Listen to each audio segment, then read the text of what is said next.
gas prices in Europe to new highs over the summer.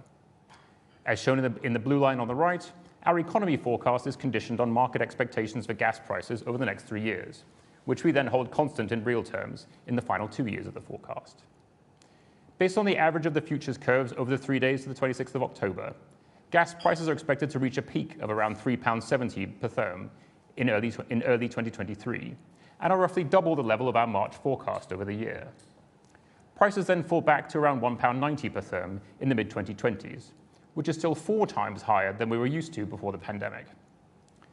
The government's energy price guarantee limits average household energy bills to £2,500 this winter and £3,000 next winter, insulating households from the even larger increases in energy bills that they would have faced. A similar scheme that limits the increase for energy costs for businesses is in place until March. However, these schemes do not change the price of energy in the medium term, so sustained high energy prices act as a drag on productivity and potential output, as we explored in our fiscal risks report over the summer. As inflationary pressures have built up, market expectations for the rise in the Bank of England's policy rate, shown on the left, have also risen, from a peak of around 2% in our March forecast, shown in green, to around 5% in the print of the curve used in our latest forecast, shown in blue. As you can see from the chart on the right, longer-term interest rates on UK government debt have also risen dramatically and are now 2 to 3 times higher than we expected in March. The gilt rate curves used in our fiscal forecast, shown in blue, were taken in the first 10 working days of Rishi Sunak's prime ministership, starting on the 24th of October, and see yields peak at just under 4% at the 20-year mark. As you can see from the yellow lines, interest rate expectations have come down somewhat since the market convulsions that followed Kwasi Kwarteng's growth plan on the 23rd of September, which saw 20-year yields rise to 4.5% the following working day. And while some of that late September spike in yields reflected an increase in the interest rate differential between the UK and other sovereigns, that increase in spreads had all but disappeared by the time we finally closed our fiscal forecast. In addition to these largely external influences, fiscal policy here at home has also been a key source of uncertainty since March. The past 6 months have witnessed a series of dramatic swings in the direction of fiscal policy, with 5 major fiscal statements delivered by 3 successive governments. This chart illustrates the cumulative effect of those statements on government borrowing over the next 5 years.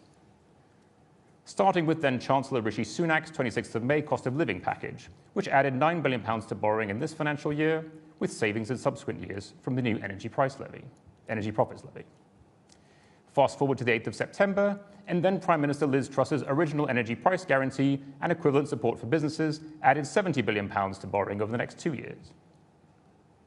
To this large near-term loosening, the personal and corporation tax cuts in then-Chancellor Kwasi Kwarteng's 23rd of September growth plan would have added a further £48 billion to borrowing over the medium term.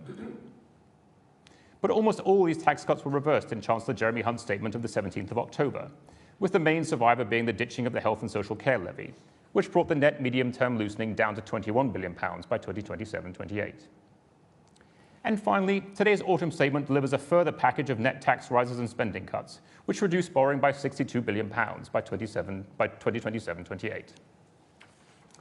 And taken together, and including their indirect effects via the economy, the net impact of this series of announcements and reversals has been to add over £40 billion to borrowing this year, and then take almost £40 billion off borrowing by 2027-28. Those 3 big movements in energy markets, interest rates, and government policy since March all have big implications for the economic and fiscal outlook over the next 5 years. And let me start with their implications for inflation. We now expect inflation to peak at 11.1% in the 4th quarter of this year, driven by higher global energy and food prices in particular. That's 2.5 percentage points higher at its peak than we forecast back in March, but the peak is 2.5 percentage points lower and 1 quarter earlier than it would have been without the energy price guarantee, as illustrated by the dotted line on the chart. Inflation is then expected to fall back sharply over the course of the next year and is dragged into negative territory in the middle of the decade, before returning to its 2% target by the end of the forecast period. But in the near term, inflation far outpaces growth in nominal wages, which are expected to grow by 6% this year and 4% next year.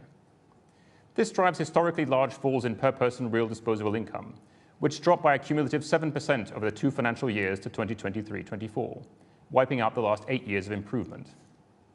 This steep fall in living standards happens despite the energy price guarantee and other government support, which raise real incomes by 3.5% on average this year and next. However, for a net energy importer like the UK, the huge increase in global gas prices over the past year represents a terms of trade shock that leaves our country as a whole poorer.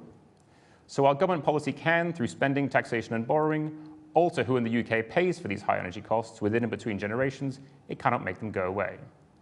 Indeed, we expect real incomes in 2027 to still be 1% below their pre-pandemic peak of 3 years ago. This squeeze on real household incomes drags down consumption and tips the economy into a recession, lasting just over a year from last quarter. Peak to trough, real GDP falls by just over 2%, but it would have fallen half as much again in the absence of government support. This fall in output is much shallower than those experienced during the pandemic or the 2008 financial crisis, but similar in depth to that seen during the recession of the 1990s. High energy cost, interest rates, and corporate taxes also reduce business investment over the next few years, with longer-term implications which I'll come back to in a few slides. This weaker output, combined with the downward revisions to outturn data over the last 2 years, mean that real GDP doesn't return to its pre-pandemic level until the end of 2024, and remains over 3% lower at the forecast horizon than we expected in March. Turning to the implications for the labour market, the recession leads to another modest spike in unemployment, seen on the left, which peaks at just under 5% in the third quarter of 2024, before falling back to its assumed structural rate of just above 4% by the late 2020s. More worrying for the long-term health of the UK economy has been the continued rise in the number of adults classed as inactive or outside the labour force since the start of the pandemic. As shown on the right, this means that the overall size of the labour force has shrunk by around 300,000 people since the pandemic. And while we assume that some of these currently inactive will eventually rejoin the labour force, the prevalence of older people in this group suggests that many never will. And the net result is that the overall employment rate of the adult population is around a full percentage point lower by the end of the forecast period than on the eve of the pandemic. This brings me to our latest estimate of potential output, or the supply side of the economy, which has attracted particular attention in the run-up to this forecast. Our forecast for growth in potential output, shown in the middle of this slide, is lower in the near term but unchanged at the end of the forecast compared to March. However, as you can see from the chart on the right, the composition of that growth has slightly changed to reflect a number of largely offsetting developments in the drivers of potential growth since March. First, we revised up our estimate of labour supply growth to reflect continued high levels of immigration since the introduction of the new post-Brexit migration regime. Second, we revised down our estimate of the contribution of capital deepening to reflect the impact of the recession and a higher cost of capital on the volume of business investment. Third, we revised down our estimate of growth in measured productivity to reflect the consequences of higher energy prices. All in all, that leaves our assessment of the rate of growth and potential output at the forecast horizon unchanged at 1.75% a year. This medium-term growth rate is, as you can see from the chart on the left, a full percentage point lower than the average growth in the decade prior to the financial crisis, and one-third of a percentage point below the post-financial crisis average. But despite that, our forecast for actual growth in the medium term remains slightly above that of other independent forecasters. And for all those wishing to know even more about how we produce our potential output forecast, we published a briefing paper on this topic alongside today's EFO. Let me now turn to the latest fiscal outlook, taking account of the more challenging economic backdrop over the next 5 years and the net result of the array of fiscal policy announcements over the past 6 months. Having fallen from its post-war peak of 15% of GDP at the height of the pandemic to below 6% of GDP last year, borrowing is set to rise again this year to just over 7% of GDP, before falling back to just over 2% of GDP by 2027-28. In cash terms, borrowing is nearly 80% higher this year, and almost 80 billion pounds higher this year, and almost 40 billion pounds higher in 5 years' time than we forecast in March. To understand what drives this deterioration in the fiscal position, this chart breaks down that increase in cash borrowing into first, differences arising from underlying forecasting changes, shown in shades of blue. Second, changes arising from the net effect of policy decisions, shown in red for spending and yellow for tax changes. And third, the indirect or second-round effects of these policy changes via their impact on the economy and the debt interest paid on new borrowing, shown in purple. Starting with the blue, underlying forecasting changes add on average £55 billion to borrowing in each of the next 5 years. 3 large changes dominate this: higher interest rates adding to debt servicing costs, higher inflation and inactivity adding to welfare spending, and a weaker economy weighing on receipts. Looking at the effect of policy changes, the May and September cost of living and energy packages add around £60 billion to spending this year and around £25 billion to spending next year. Cuts in departmental spending plans over the remaining 3 years save around £30 billion in the final year of the forecast, with 3/5 coming from current budgets and 2/5 coming from capital budgets. Tax changes cost money next year, but raise money in the final 4 years, as the revenues lost from scrapping the health and social care levy are more than offset by increases in other taxes, with a net yield of £8.5 billion in the final year of the forecast. Indirect effects reduce borrowing materially in the near term by supporting incomes and lowering inflation, but raise borrowing modestly after that due to debt interest costs and fiscal consolidation weighing on economic activity. Taken together, these changes leave the level of borrowing around £85 billion higher in the next 2 years and around £40 billion higher in 5 years' time. Where does all this leave levels of taxation and expenditure in 5 years' time? The tax burden set to rise from 33% of GDP before the pandemic in 2019-20 to over 37% of GDP in 2027-28, which is around 1 percentage point higher than we forecast in March, and its highest sustained level since after the Second World War. This higher tax burden pays for a larger state, whose expenditure rises from 39% of GDP before the pandemic to 47% of GDP this year, before falling back to 43% in 5 years' time. This leaves public spending around 3% of GDP larger than we forecast in March, and its highest sustained share of the economy since the 1970s.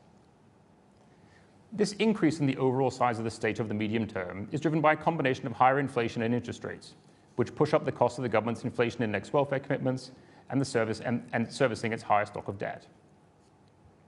And these increases more than offset the cuts to departmental budgets in the final 3 years of the forecast, leaving overall government spending higher in cash terms, and more importantly, as a share of an economy made smaller by the energy price shock.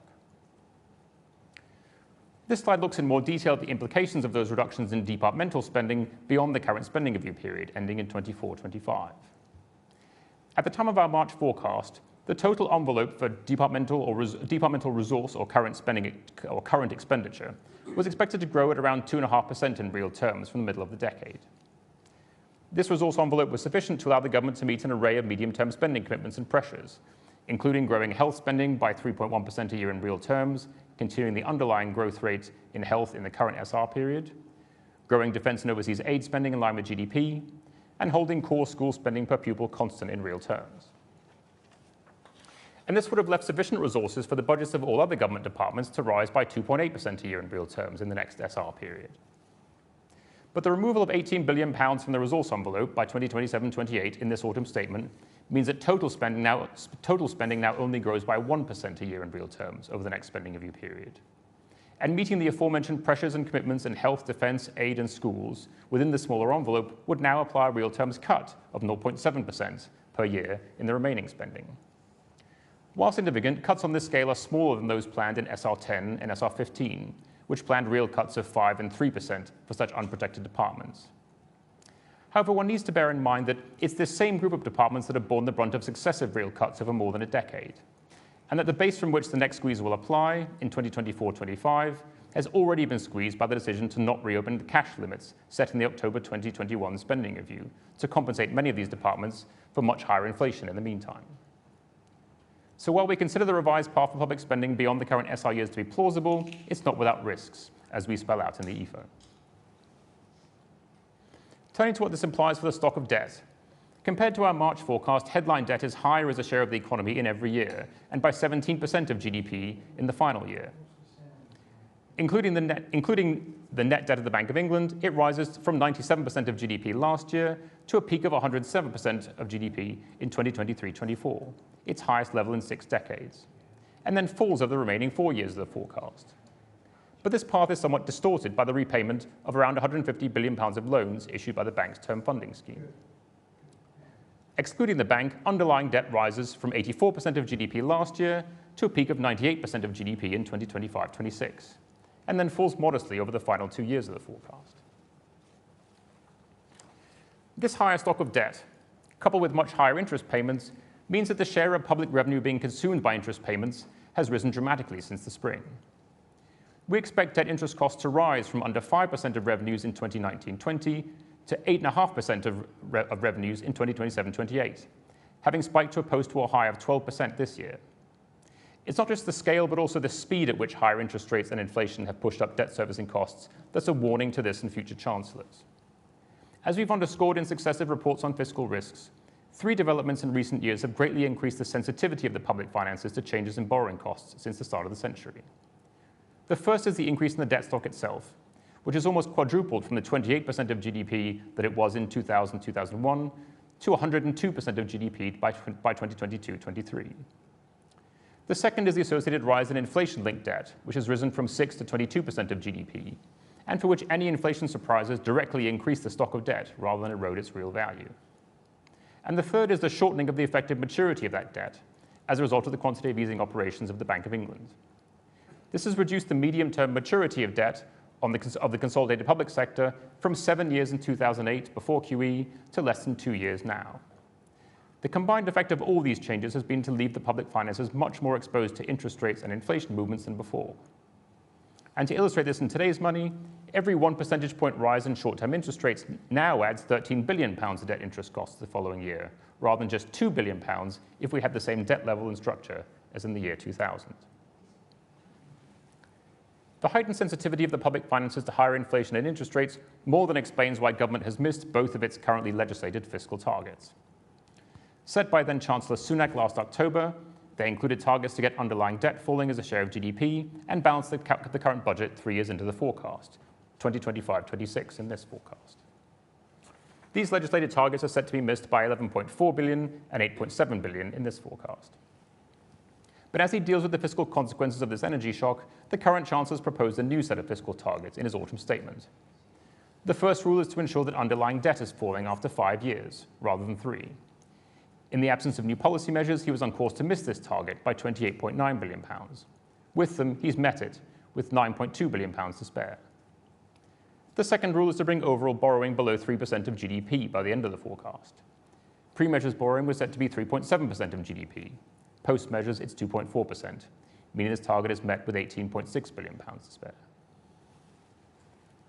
But the margins by which these new targets are met are historically small, and the risks around our forecast right now are large. The outlook would be considerably brighter were a rapid end to Russia's war in Ukraine to stabilize European energy markets, reducing pressures on inflation and interest rates. That could also spur investment and productivity growth over the medium term and get debt falling faster. But should the Ukraine war last longer and higher energy prices and inflation persist, there are several downside risks to worry about. Energy-related support to households and businesses, much like the furlough scheme during the pandemic, could prove difficult to withdraw as their deadlines draw closer. Other supposedly one-off measures, such as the temporary business rates relief for the retail and leisure sectors and the Household Support Fund, are now heading into their 4th years at a cost of over £3 billion next year. Inflation is putting pressure on departmental spending. £8.5 billion has been found this autumn statement to top up health, social care and schools budgets in 2024-25, but other departments face a reduction in real-term spending power of between £5.3 billion and £15.3 billion, depending on your choice of inflation index. And next April's planned superindexation in fuel duty is assumed to bring in £5.7 billion in revenue next year in our forecast, but would now require a rate increase of 23%.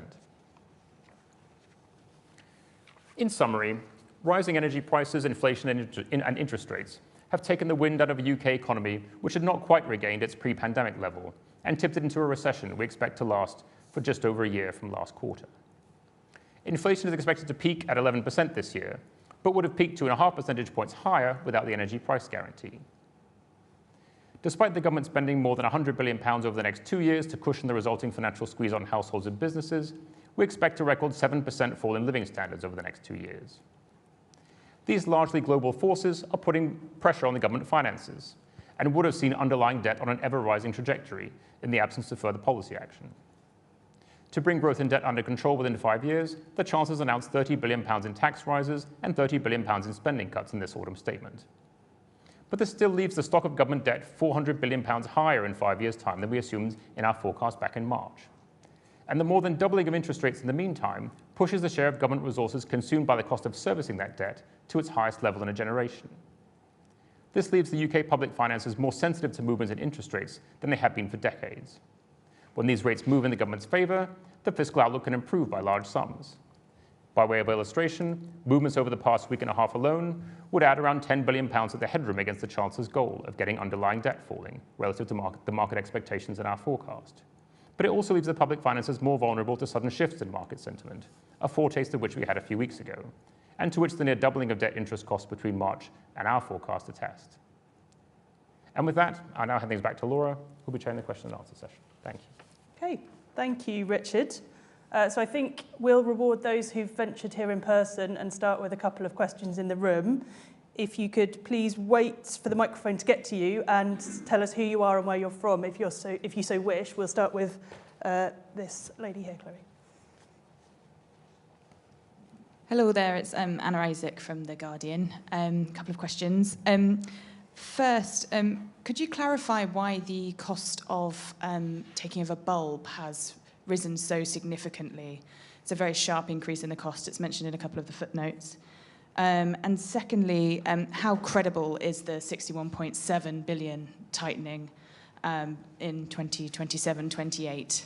Obviously, it's important to determine, well, the policy is up to the politicians, whether or not it is to an extent deliverable and realistic in terms of fiscal responsibility. Thanks very much. Can I ask Andy to take the bulb question, and then we'll come to Richard on the second one? Yes, certainly. The cost of the bulb intervention has increased essentially because it lasted for more months than was factored into the March forecast. So the transfer to Octopus has happened, I think, 6 months later, and that the loss that was incurred operating bulb in between those two time periods is the additional cost. They weren't allowed to hedge in the interim? I can't offer you further detail, but that it's the monthly running loss of bulb. Thanks, Andy. And Richard, on the credibility of the medium-term tightening? I'd say there's always varying degrees of uncertainty around the likely outturns against our estimate of the impact of different policy measures. And as I alluded to in my remarks, some policy measures we have to, by law, put into our forecast, like the fact that fuel duty is going to rise in line with inflation, despite the fact that every single chancellor always announces, with a few exceptions in the recent past, that fuel duty gets frozen. On this particular occasion, there is a super indexation of fuel duty because it is RPI plus 3, I recall. RPI plus 5, sorry. On top of what is going to be a very high RPI number this year. And that's why it brings in 23% worth of revenue. But that is also several £billion that, if he doesn't go ahead with the indexation, would come off that headroom number. On the spending side, at the moment, there are these spending plans sort of penciled in beyond the current spending review period. But it has also been a sort of well-established pattern of chancellors past to pencil in lower growth rates of spending before a spending review happens, but then as that spending review draws nearer and you have to make the tough choices of allocating that money out, chancellors have tended to add 20 billion, 30 billion pounds to the overall envelope in order to make their lives a bit easier when it comes time to divide up the money between departments. I'm not saying this chancellor is going to do that thing, or whoever is chancellor doing the next spending review going to do that, but it has been a pattern of behaviour that chancellors tend to win the day when you're setting overall envelopes of spending reviews that aren't going to happen until several years hence. As those spending reviews draw closer and your cabinet and your cabinet colleagues start to collar you in the corridors, and you need to agree things with the Prime Minister and the cabinet as a whole, it gets much harder, and money gets chucked into those envelopes to make life easier. Thanks, Richard. Do we have any more in the room? To this gentleman here, please. Jack Barnett from City AM. Just a couple of questions. The first one on clarification. You've got the debt interest burden hitting an all-time high. In terms of the pace of rise, is that also rising at a record pace?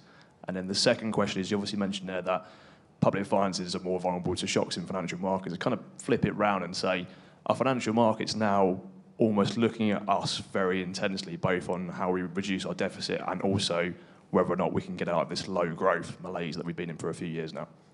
Thanks, Jack. I'm going to ask Andy to come in on the first of those and David in a second on the second of those, if that's all right.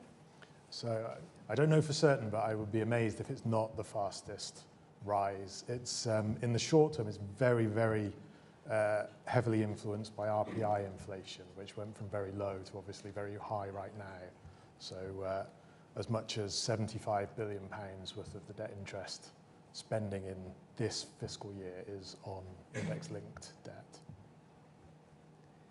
Thanks, Andy. And David, on financial markets. Yes, I mean, I think you're right. There is more focus in financial markets on the outlook for fiscal policy, and I don't think it's just in the UK. And it's partly because the stock of debt is so much higher than it has been in the past, and it's on a rising trajectory both here and in most other developed economies. I think there's also partly because of the inflationary effects, largely due to energy and gas prices and other commodity prices, a natural increase in interest rates in nominal terms that obviously adds to debt service costs, and perhaps also a perception now in the bond markets that one might have been living in a sort of false paradise for much of the last, 10 years, where both in nominal terms, but particularly in real terms, people were willing to lend money to governments at extraordinarily low interest rates. I'm sure you'll know that if you take the index-linked bond yields in the UK, which is a good measure of the real return that people will get if they lend money to the UK government, until relatively recently, they were about minus 2.5%. So people were willing to lend to the UK government and lose 2.5% in some sense of what they lent every year, and were willing to do that on bonds that had 40 years still to run. And they were doing that with other countries as well. And I think there's a realization that that's not a very good deal in a sense to bondholders. So I think the new reality is that real interest rates will be higher for governments to borrow pretty much across the world. And because the stock of debt is so much higher pretty much across the world, government debt, there is a bit more focus on how affordable is that, and what are the risks of not getting your money back. So I think that is going to be with us for quite some time. Thanks, David. We're going to switch to a couple of online questions, and I will come back to the room. There's 2 or 3 that are grouped together, all on the same topic. An anonymous caller asks, any thoughts on why your forecast is more optimistic than the Bank of England's? Gurpreet Nawan asks, the Bank of England cautioned that improbably high market projections had distorted its forecast. Are your own forecasts, being conditioned on market rates, not affected by this same issue? And another anonymous person asks, how does your path for energy bills compare with that assumed by the Bank of England? So 3 questions on the differences between our forecast and the Bank of England's. I'll come to you first, David. The Bank of England's forecasts were made a little while ago, and my recollection is that they were conditioning on market expectations of their own bank rate, which were a bit higher than we have right now, and that we've conditioned on. We've taken, for the fiscal forecast, we've taken market projections of where the bank rate will go from early-ish in November, a few weeks ago. The Bank of England, I think, were using a few weeks before that. So that's one factor. I think part of the reason, incidentally, why market rates came down a bit was because of the Bank of England's own forecast, which, in a sense, confirmed a belief that maybe market expectations as they were back in the middle part of October, which is for bank rate to get to 6% or so, weren't really consistent with the likely projection of what was going to happen to inflation. So we've used a marginally lower projection for short-term interest rates than the bank did. That will have a little impact, probably not a whole lot, on our forecast relative to theirs. I think a bigger reason, a more significant reason why our forecast is a bit more optimistic than the bank's is that we think it pretty likely that the savings rate of the household sector in the UK will fall very substantially, perhaps even close to 0, having been very high in the unusual circumstances of 2020 and 2021 during lockdowns when it was difficult for people to spend money. We think people are likely to dip, those that can anyway, dip into some of the excess savings they made back then. And that means that the projection we have for consumer spending is a fair bit stronger than the Bank of England. So I think those 2 factors are the major ones behind a slightly stronger forecast that we have than the bank. On the issue of whether or not we're in using the market profile, we may still be overestimating the likely path for bank rate. Well, that will depend. It will depend on how things play out to some extent. It is true that our forecast for inflation, based on market profile for interest rates, which is to get up to about 5% or so for a short while and then come back down to 4% and dip beneath it a few years further out than that. Our forecast for inflation based on that does drop off very sharply 18 months or so down the road and falls into very mildly negative territory. Now, one might think that that suggests that we're using an unrealistic path for bank rate. I'm not so sure on that, because I think the Bank of England is likely to look through temporary very high inflation and temporary very low inflation in setting monetary policy. So just as the Bank of England is not now setting an interest rate to try and bring inflation back to 2% by Christmas, because if it did, interest rates should have to be about 9% probably. It's not implausible that if inflation temporarily dips beneath the target, even becomes slightly negative for a while, but then gets back to the target, they're not going to cut interest rates into negative territory just because inflation is sitting under the target. So I think our forecast is really conditioned on a plausible behavior of the members of the Monetary Policy Committee, which is they to some extent see through very sharp overshoots and undershoots of the inflation target and think where underlying inflation pressures are. Thank you, David. We better come back to the room. I think we've got one person over here, Chloe. Thank you, Rob Merrick from The Independent. Can you point me to any distributional analysis across the income scale that you've done as a result of the various ups and downs over the last 6 months? I haven't seen it yet. We don't typically produce distribution analysis as part of our forecast. The Treasury does produce its own distributional analysis as part of their own documentation, and it's either in here or it's online. I mean, we do take account distributional effects where we think they're relevant to our macroeconomic forecast, and partly coming back to David's point about looking at the impact of higher inflation on households and also higher interest rates on households. The distributional impact of those things across different kinds of households really matters, because some households have savings. They may financially benefit from the fact that interest rates are higher. They're getting a higher rate of interest on those savings. Households that have no savings and just mortgages, they are likely to face financial costs from having higher interest rates on those mortgages once they reset to the higher rate. So we do take that into account to the extent to which we think it affects the behavior of households as a whole and their consumption behavior, because that's what drives our economic forecast, and it has some implications for our fiscal forecast. But as a matter of course, we don't produce distribution analysis because in the end we are a macroeconomic forecaster. There are lots of great institutions in this country who do produce distribution analysis. The Treasury does its own, but we don't produce it as a matter of course. Thanks, Richard. Do we have any more in the room? We'll go to this one. Paul Wallace. In the 2020 budget, the OBR anticipated lower capital spending than the Treasury envisaged. I can't remember the precise number, but I was wondering how that had worked out and is working out in practice. I think it might be the other way around, in that it was higher capital spending, I believe, that was announced in the March 2020 budget that we had programmed into our forecasts. Public investment went up by quite a bit in Rishi Sunak's first budget. Do you mean that we assume less is actually spent? Oh, I see.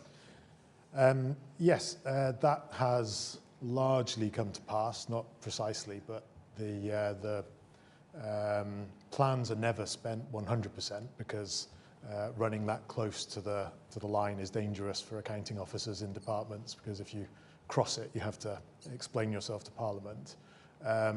The very sharp rises in capital spending that were announced in March 2020, we thought would be difficult to get out of the door that quickly just because of the real world constraints on planning and delivering capital spending. So that did happen. Then there were sort of big complications through the pandemic with supply chain disruptions and the like. So yes, they have come to pass, but not in precise numbers. Thanks. We'll go to a couple more online now. We've got at least 3 questions on the same topic.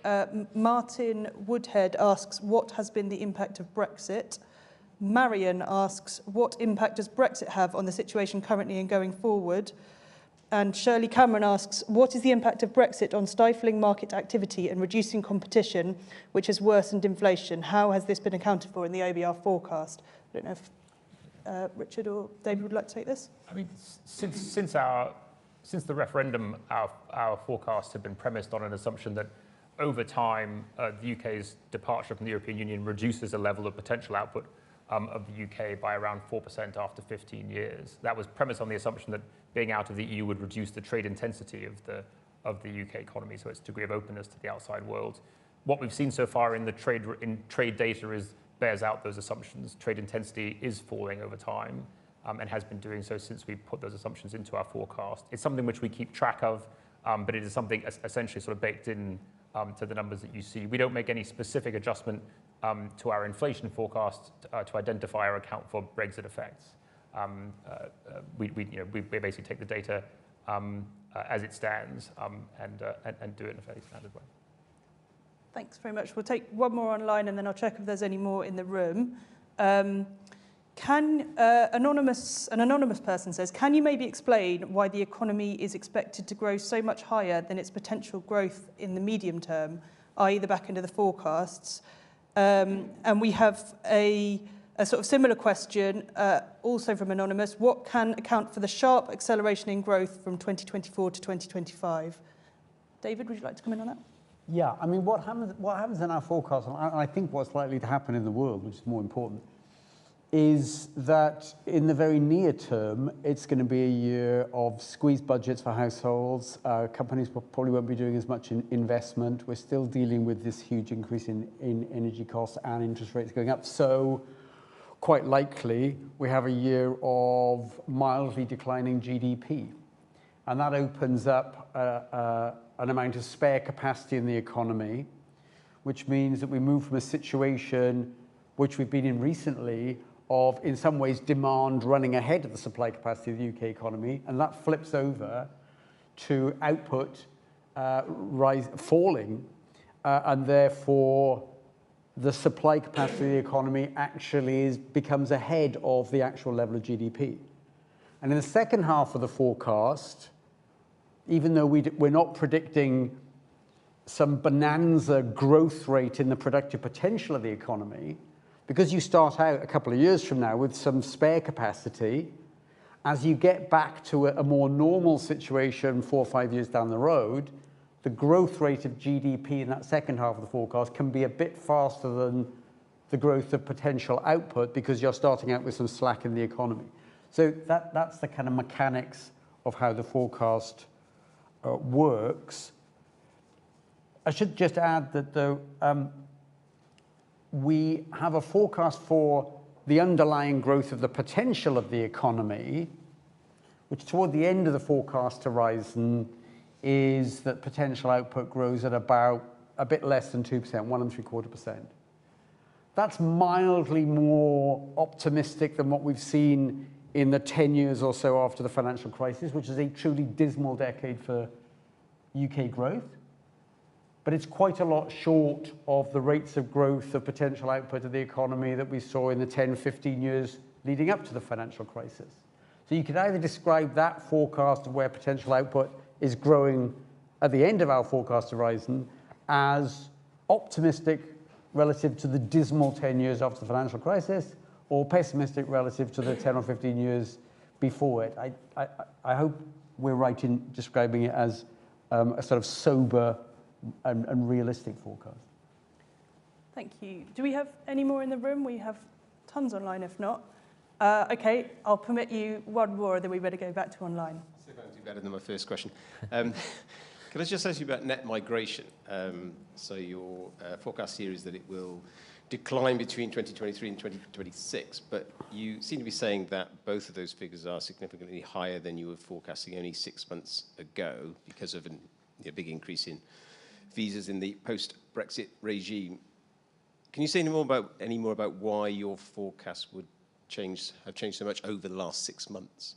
And I'm just going to add a very similar question from Ben Chew from BBC Newsnight online, who says, what impact does your upwardly revised net migration estimate have on your medium-term GDP growth forecasts and on the public finances? So 2 questions on migration there. Yeah, so we don't produce our own forecasts for migration. We rely on the ONS's projections for net migration. And so we anchor ourselves to one or other of those projections. Up until now and up until this forecast, we've been using the sort of lower variant of the ONS's net migration forecast as a medium-term anchor for where we thought migration was going to get to in 5 years' time. And the ONS's lower net migration projection went down to 129,000 net migrants per year, and in our previous forecast, we had migration falling down to that lower number after the 5th year of the forecast. Having looked at the migration data since the introduction of the new post-Brexit migration regime, which came in at the same time as the pandemic hit, so it was quite hard, A, to understand what was going on because migration flows were disrupted by the pandemic, but B, was hard to understand because the actual data was disrupted by the pandemic. That person standing with a clipboard at Heathrow Airport asking, whether you're here to stay, whether you're just here to visit, wasn't there for much of the period for the pandemic and for good public health reasons. But it also meant that migration data was very hard to interpret during that period. So that said, the latest figures from the ONS in the year to June were that net migration was 239,000 people. In the 12 months to June of this year. That leads us to believe that the new post-Brexit migration regime is just leading to a higher steady state level of migration than we expected. And for that reason, we've revised up what we think to be the sort of steady state level of migration in our forecast from the ONS's lower variant, which is based on 129,000 migrants coming into the country, up to their sort of central variant, which is 205,000 people coming to the country. That does have some benefit to potential output. I think I showed you my chart that adds about 0.1% to overall growth and potential because we assume that they have the same level of participation in the workforce as their equivalents already here in the UK. In terms of its fiscal implications, I'm not sure we separately model it, that we think of migrants as being sort of different fiscally from British residents, but Andy would know better. Yeah, so we didn't separate this out. So in broad terms, 0.1% a year on growth for 5 years gets you 0.5% over 5 years, and 0.5% of revenue is about £5 billion. So it's a relatively small effect. Particularly, it's small relative to the cost of the energy crisis on potential output in this forecast. Right, I'm going to go back online now. We've got 2 or 3 questions on inflation or indeed deflation, so I'll probably come to you first, David. Arthi Nachiappan asks, what is the main cause of deflation in your projections? Someone else asks a similar question. Is it accurate to say that you assume deflation from mid-24? Any reason why you are so optimistic that inflation will correct so quickly? Certainly more optimistic than market-implied RPI or even the Bank of England. And if you can bear with me for one further inflation one, David, and then I'll let you speak. Carsten Jung from the IPPR asks, why is your inflation outlook significantly lower than that of the Bank of England, even though your growth outlook is stronger? And I will repeat any bits of that if you didn't quite get it all. It's true that our forecast for CPI inflation, not RPI inflation, CPI inflation, as it dips down close to zero, then actually falls beneath zero by a very small amount and sits there for quite a sustained period, several quarters. Why does that happen? Well, it happens really because it's the flip side of one of the major causes of why inflation has risen so much over the last several months and has risen to 11%, which is cost of imported goods, in particular gas, oil, and what that's doing to energy prices for households and to companies for that matter. And we use the forward curves, which give you a kind of market expectation, if you like, of where gas prices and oil prices are going. And they fall off quite significantly from the current close to the peak levels as you go forward 2 or 3 years. So we assume that that's what's going to happen to energy prices.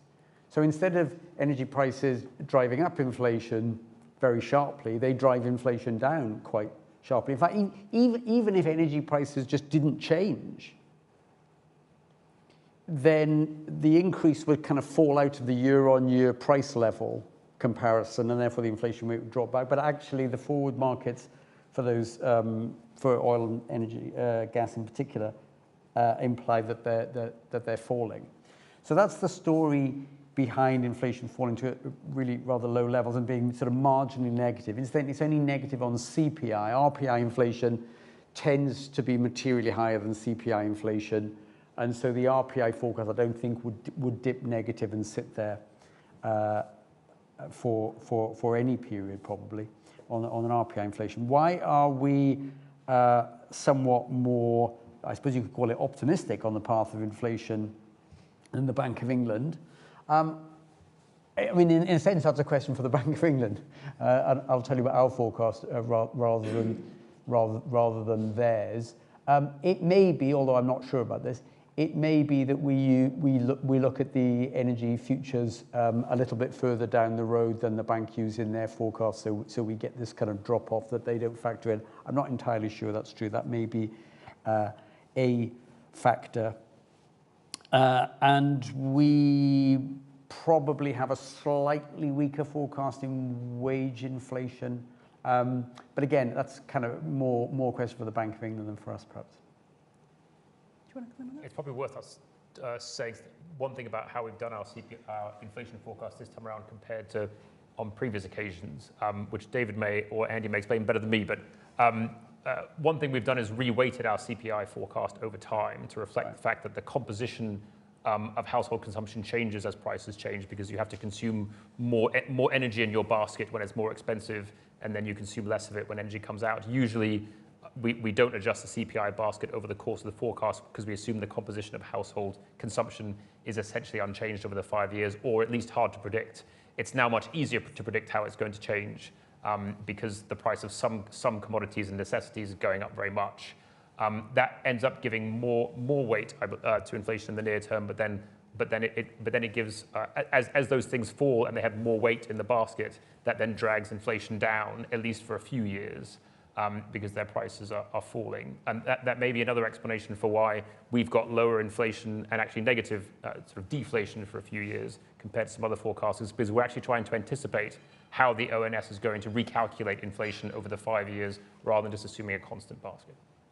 Thank you. We've got about 10 minutes left and still loads of questions online, so we'll enter the sort of quick fire phase and see what we can do, but I'm sure we'll leave some people disappointed. We'll go to Sue Chan, who asks, the government decided to protect increases in benefits for families and pensioners. Who will pick up the bill for this?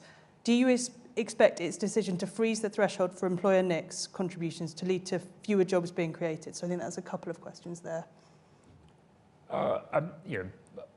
In terms of who is paying for the energy crisis, I mean, as I said in my remarks, the whole country as a whole is paying for the fact that energy prices are higher. All the government can do is decide on the distribution of that pain between taxpayers and between people who benefit in some way from the state, and as well as government departments, and then current and future generations through borrowing. So the pain is going to have to be borne by the country. We are less well off as a result of the fact that the necessity we rely on is more expensive. In this particular fiscal statement, taxes have been raised on the principal beneficiaries of these price rises, who are the energy companies. There have been reductions in departmental spending, so they are paying some costs, and there are freezes in tax thresholds. So there are more income taxpayers and more higher rate taxpayers in this forecast than previous ones. The group that has been, in essence, protected are people on the basic state pension and people on index-linked, inflation-linked benefits, because those are being uprated fully in line with the rise in inflation. Thank you. On the national insurance question, so employer NICs is often described as a tax on jobs, but actually the evidence is it's a tax on wages, and as that tax goes up, it's passed through to the employee as a lower wage, and that is reflected in our forecasts. Brilliant, thank you. So we're going to go to Jeff Tiley now, who says, you stressed that GDP outcomes would be worse but for government support. Given you forecast falling inflation, is it right that more government support would have made GDP outcomes better still? It's the case that government support in the near term, I mean, the government is providing about £100 billion of extra support over the next 2 years. That means that based on our own estimates, that means that the depth of the recession that we're facing ends up being 2% rather than 3%. So it's a 2% fall rather than 3% fall. It does stand to reason that if the government were to spend more, you might have a slightly smaller trough. But in the end, as I said, we are adjusting to what is, in essence, a price shock to the UK economy as a whole, and a shock to the supply side of the UK economy, to which demand eventually has to adjust. So there is only so much government can do to smooth that adjustment. It does some smoothing by spending the extra money over the next 2 years, but we still face a 2% downturn in output overall. Thank you. Have we got any in the room? If not, I'll keep soldiering on online. Okay. A couple of questions on welfare spending, so I might come to you, Andy. Andy asks you, can you say something on the increase in welfare spending? 19 billion's a lot, isn't it? And I have lost the other one. It was from Kitty Usher. There we go.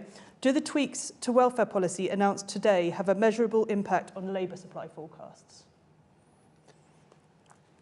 Okay, the year-on-year rise in welfare spending next year that's driven by the 10% inflation rate is a large increase. It's not one we've seen for many, many years.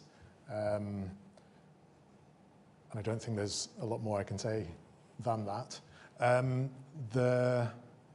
Without knowing specifically which welfare policies it is, there are among the welfare policies that have been announced today, one is to change the boundary between whether someone receiving universal credit is treated as a intensive work claimant and therefore has lots of contact with work coaches or not. We have not in this forecast changed our employment forecast off the back of that.